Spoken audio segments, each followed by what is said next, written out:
नमस्कार जी। आज का टॉपिक ये है कि आप पॉलिटेक्निक करने के बाद प्राइवेट क्षेत्र में आपको जॉब मिल सकती है। कितना स्कोप है पॉलिटेक्निक का प्राइवेट जॉब के क्षेत्रों में। आज इससे रिलेटेड हम इन्हीं चीज़ों पे बात करेंगे कि किन ट्रेडों से आपको पढ़ाई करने से, पॉलिटेक्निक पढ़ाई करने से आपको मैक्सिमम से मैक्सिमम जॉब मिल सकते हैं और हाईएस्ट कितनी सैलरी रह सकती है। मंथली बताऊंगा, सालाना भी, एनुअल भी बताऊंगा। सारे डाउट को आपको क्लियर करूंगा। तो अगर आप वीडियो में मेरे पास नए आए हैं तो निश्चित रूप से चैनल पे जुड़ जाइए और आपके हर क्वेरी का जवाब वीडियो के माध्यम से या मैं क्वेरी कमेंट में ही रिप्लाई दे सकता हूँ। ये सारी चीज़ें मैं करता रहता हूँ और आपके सपोर्ट के लिए प्रयत्नरत हूँ। दोस्तों, जैसे पॉलिटेक्निक का क्रेज अभी भी है। कुछ लोग कहते हैं नहीं पॉलिटेक्निक का क्रेज खत्म हो गया है, तो ऐसा है नहीं।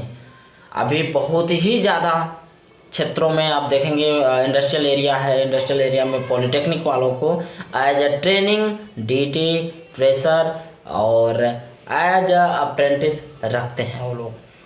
कुछ लोग 1 साल की ट्रेनिंग के बाद ही एज ए सुपरवाइजर हो जाते हैं, एज ए जूनियर इंजीनियर हो जाते हैं। अन्य अन्य क्षेत्रों में अलग अलग काबिलियत के अनुसार, अपने अपने काबिलियत के अनुसार। दोस्तों सॉरी, आप किसी भी ट्रेड से पॉलिटेक्निक का पढ़ाई कर सकते हैं, किसी भी ब्रांच से कर सकते हैं। चाहे आप मैकेनिकल से हो, सिविल से हो, इलेक्ट्रिकल से हो, किसी भी ब्रांच से हो, आपको जॉब 100% मिल जाती है। मैक्सिमम कंपनियां आपको हायर करने के लिए तैयार रहती है और हर कंपनियों में फ्रेशर के लिए वैकेंसी चलती रहती है। आपको कुछ कंपनियां अप्रेंटिस पे रखेगी, कुछ कंपनियों में अप्रेंटिस 6 महीने, कुछ में 8 महीने, कुछ में 1 साल के अप्रेंटिस कराए जाते हैं। अप्रेंटिस भी एक ट्रेनिंग ही होती है जो इतने से इतने टाइम पीरियड तक को आपको अपने इंडस्ट्री, अपने कंपनी में रखती है। इसको आपको उचित पैसे भी मिलते हैं और तमाम फैसिलिटीज भी मिलती है, जिसमें बस फैसिलिटी भी होती है, कैंटीन फैसिलिटीज होती है, सेफ्टी शूज, यूनिफॉर्म भी वगैरह होता है। तो सारी चीज़ें होती है। कुछ कंपनियां ऐसे भी है जो आपको इसके दौरान रूम भी अवेलेबल करा देती है, लेकिन मैक्सिमम कंपनियां रूम अवेलेबल नहीं कराती है। दोस्तों, कुछ कंपनियां ऐसे हैं जो आपको DT, diploma engineering training basis पे रखती है। डिप्लोमा इंजीनियरिंग ट्रेनिंग आपको कुछ कंपनियां 2 साल की कराते हैं, कोई 4 साल की कराते हैं, कोई कंपनी 1 साल भी करा देती है। डिप्लोमा इंजीनियरिंग ट्रेनिंग में आपको एज कंपनी में ट्रेनिंग बेसिस पे ही रखा जाता है। इसके लिए आपको कंपनी की जो सैलरी होती है उस हिसाब से वो अपना डिवाइड किए होते हैं। बेसिकली हम साफ तौर पे वो बताना चाहेंगे, बिल्कुल हिचकिचाहट नहीं होनी चाहिए मुझे ये कहने में कि आपको तकरीबन 10,000 से लेकर 20,000 के बीच में कंपनियां आपको हायर करती है मंथली, आपको सैलरी के बेसिस पे। इसमें आपको बस फैसिलिटी भी रहता है, यूनिफॉर्म भी रहता है, सेफ्टी शूज और सारी फैसिलिटीज रहती है, कैंटीन की सुविधाएँ भी रहती हैं। किसी किसी कंपनियों में ओवर टाइम भी रहता है, ओवर टाइम के अलग से पैसे आपको मिलते हैं। तो ये कंपनियों का क्या है, 8 घंटे 8.5 घंटे इतनी ही चलाती है, आधे घंटे लंच का होता है। तो इसमें ज़्यादा दुविधा वाली बात नहीं है। जब आप पॉलिटेक्निक की पढ़ाई करेंगे या करने जा रहे होंगे या कर रहे होंगे तो आप देखेंगे कि वहाँ पे वर्कशॉप होता है। वर्कशॉप में यही सिखाया जाता है, 4-4 घंटा आपको खड़े रहकर वहाँ पे वर्क कराया जाता है। वर्क की प्रैक्टिस कराई जाती है। असल में वो इसीलिए कराई जाती है कि कंपनियों में 8 घंटे 7 घंटे आप कैसे व्यतीत करेंगे, तो वो चीज़ें पहले से आप सीख लेंगे, उसमें ज़्यादा दिक्कत नहीं होगी।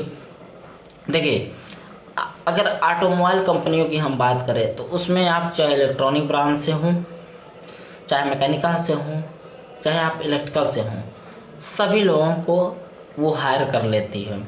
लेकिन ज़्यादा बढ़िया ये रहेगा, देखिए किसी भी कंपनी में मेंटेनेंस तो होगा और मेंटेनेंस अधिकतर इलेक्ट्रिकल वालों के लिए बहुत ही बेनिफिट मिलती है, क्योंकि वो चीज़ें ज़्यादा से वो लोग जल्दी समझ जाते हैं। तो भैया हर एक ब्रांच का कंपनी में एक अहम रोल होता है। तो भैया आप ये मत समझें कि मेरा ये इस ब्रांच से मैं कर रहा हूँ, पॉलिटेक्निक कर रहा हूँ तो मुझे छोड़ देना चाहिए, अगले साल न्यू ब्रांच ले लेना चाहिए, न्यू एडमिशन लेना चाहिए। तो ऐसे ही गलत धारणाएं मन से आप निकाल दीजिएगा, क्योंकि भाई आप जिस भी ब्रांच से पढ़ रहे हैं उसमें महारत हासिल करिए और फिर आपका कंपनी आपको वेट कर रही है, आपको बुला रही है। प्लीज़ आप कब आप पूरा कर रहे हो अपनी डिप्लोमा और प्लीज़ यहाँ पे आएँ। सैलरी की बात करें भैया, सैलरी का तो थोड़ा बहुत इशू चलता है। सैलरी बहुत मैक्सिमम देखने को नहीं मिलती है। आप इतना समझ लीजिए कि 10,000 से लेके 20,000 के बीच में ही रहेगा। किसी बच्चे का अगर किसी का जैक जुगाड़ सोर्स नहीं है या किसी का रिलेटिव कोई अगर ऊंची पोस्ट पे नहीं है तो वो 20,000 से ज़्यादा नहीं जा सकता। जैसे पॉलिटेक्निक के है, फ्रेशर एज ए फ्रेशर की बात करता हूँ तो 20,000 से नीचे ही रहता है और 10,000 से प्लस ही रहता है।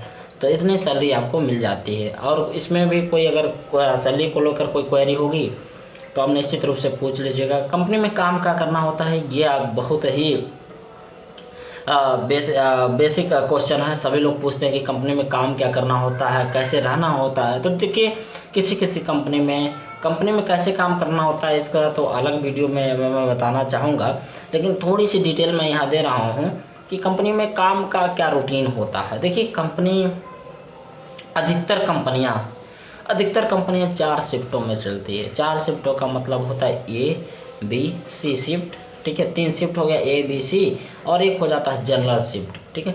4 शिफ्टों में चलती है और वो आपको किसी भी शिफ्ट में बुला सकती है, ये कंपनी के ऊपर निर्भर करता है। बेसिकली जब आपको हायरिंग के दौरान जब इंटरव्यूअर आपसे इंटरव्यू लेता है उसी दौरान आपको कह देता है इस शिफ्ट में आपको रोटेट किया जा सकता है, आपको रोटेशनल शिफ्ट फॉलो करनी है। ये सारी चीज़ें वो बता देते हैं। किसी में आपको केवल जनरल शिफ्ट रहता है तो वो बेनिफिट वाली बात हो जाती है, नहीं तो A, B, C चलता है थोड़ी दिक्कत सहना पड़ जाता है, क्योंकि एक हफ्ते A रहना, एक हफ्ते B रहना, एक हफ्ते C रहना, ये थोड़ी सी जटिलता वाली बात हो जाती है। किसी कंपनी में शिफ्ट एक हफ्ते का ना होकर 2-2 हफ्ते का होता है, यानी 2 हफ्ते A, 2 हफ्ते B, 2 हफ्ते C, ऐसा भी देखने को मिलती है। किसी कंपनी में C शिफ्ट लगने पर अतिरिक्त चार्ज दिया जाता है, मतलब अलग से पैसे उसके मिलते हैं, लेकिन मैक्सिमम कंपनियों में ऐसा देखने को नहीं मिलता क्योंकि रोटेशनल सभी लोग रोटेट करते हैं, तो इसलिए मैक्सिमम कंपनियों में देखने को नहीं मिलता। लेकिन कुछ बेसिक जो कंपनियां हैं, जो ऐसे स्पेशल कंपनियां हैं जो ज़्यादा ख्याति प्राप्त हैं, या छोटी कंपनियां जो हैं वो थोड़ा सा अलग प्रकार से पैसे देने की कोशिश करती है, तो थोड़ा C शिफ्ट में अलग चार्ज देखने को मिल जाता है। बाकी कंपनियों में अलग अलग डिपार्टमेंट में अलग अलग प्रकार के काम होते हैं। देखिए मशीनिंग में आपको भैया मशीनिंग के काम ही करने होंगे, तो मशीनिंग पे जब आप काम करते हैं तो खड़े रहकर ही करना पड़ेगा। कास्टिंग में लगते हैं तो भैया कास्टिंग में भी खड़े होकर ही काम करना पड़ेगा, ठीक है। ऐसा नहीं है कि बैठने को नहीं मिलेगा, लेकिन ये है कि कास्टिंग है, मशीनिंग है, पेंटिंग है, ये सारे जितने भी हैं, असेंबली है, प्रोडक्शन की जितनी चीज़ें हैं, ठीक है। मेंटेनेंस को छोड़कर मेंटेनेंस में थोड़ा आराम मिल जाता है, क्योंकि मेंटेनेंस जब भी ब्रेक डाउन हुआ या मेंटेनेंस इशू हुआ तब आप जाएंगे वहाँ पे और वो चीज़ें सुधार करेंगे या चीज़ें उसको सही करेंगे। जब तक नहीं है तब तक आप आराम से बैठे ही रहेंगे, ये चीज़ें हो जाती है। और जितने भी department, R&D department best department होता है, क्वालिटी डिपार्टमेंट, ये सब बेस्ट डिपार्टमेंट होते हैं। इसमें थोड़ा आराम है, क्वालिटी हुआ, R&D हुआ, प्रोसेस इंजीनियरिंग हुआ, ये सारी चीज़ें जो है डिस्पैच हुआ और कस्टमर क्वालिटी कंट्रोल हुआ, ये सारे चीज़ें जो है इसमें थोड़े से आराम मिल जाते हैं व्यक्ति को। तो कोशिश करिएगा कि ये सारे हमें डिपार्टमेंट मिले तो थोड़ा आराम हो जाएगा। असेंबली जैसे अगर जाते हैं असेंबली वगैरह में तो आपको पार्टों को असेंबल करना होगा, ये आपके लिए सही नहीं होता, ठीक है। लेकिन ऐसा नहीं है कि सही नहीं, अगर मिल जाए तो उसे भी एक्सेप्ट करें, उसमें भी ग्रोथ बहुत ज़्यादा होता है। असेंबली लाइन में ग्रोथ बहुत ज़्यादा होता है क्योंकि मैक्सिमम कंपनियों में असेंबल की प्रक्रियाएँ होती है। तो भैया ये है आपको कि भाई अच्छे से अच्छे डिपार्टमेंट में जाने की कोशिश करिएगा जिसमें आपको भी आराम मिले, नॉलेज भी बढ़े। जैसे R&D हुआ, प्रोसेस इंजीनियरिंग हुआ, कस्टमर क्वालिटी कंट्रोल हुआ, क्वालिटी का कोई भी डिपार्टमेंट हुआ जिसमें आप ले सकते हैं। डिस्पैच में ले लीजिए, ठीक है। R&D जैसे डिपार्टमेंट, टेक्निकल जैसे डिपार्टमेंट जो होते हैं, स्टैंडर्ड जो उनमें चीज़ें होती है, उसके लिए आप ज़्यादा प्रीफर करें। मैं ये भी आपको कहूँगा कि ये सारे डिपार्टमेंट बहुत अच्छे होते हैं और आपके ज्ञानवर्धक के लिए बहुत ही फ़ायदेमंद होता है। तो आप ऐसे डिपार्टमेंट को जब भी आप इंटरव्यू देने जाएं तो आप कहें कि इसमें से आप अगर जगह खाली हो तो कृपया आप दे सकते हैं। अगर नहीं है तो आपको इमरजेंसी हो, मतलब कोई बहुत ज़्यादा आवश्यकता हो, तभी इन ब्रांचों में जाएँ, इन डिपार्टमेंट में जाएँ, जैसे कास्टिंग हुआ, मशीनिंग हुआ, ठीक है, असेंबली हुआ, ये सब चीज़ें। बाकी आप इतना जान लीजिए, मेंटेनेंस एक अच्छा डिपार्टमेंट है, तो इसको आप ज़रूर लेना चाहें, चाहे आप किसी भी ब्रांच से पढ़ाई किए हों। मेंटेनेंस एक अच्छा और अच्छा है, इसमें स्कोप बहुत ज़्यादा है और अच्छी खासी सैलरी देखने को मिल जाती है। और कोई क्वेरी होगी तो कमेंट में ज़रूर पूछें। चैनल पर नए हो तो सब्सक्राइब जरूर करें। मिलते हैं नेक्स्ट वीडियो में, तब तक के लिए बाय बाय, धन्यवाद।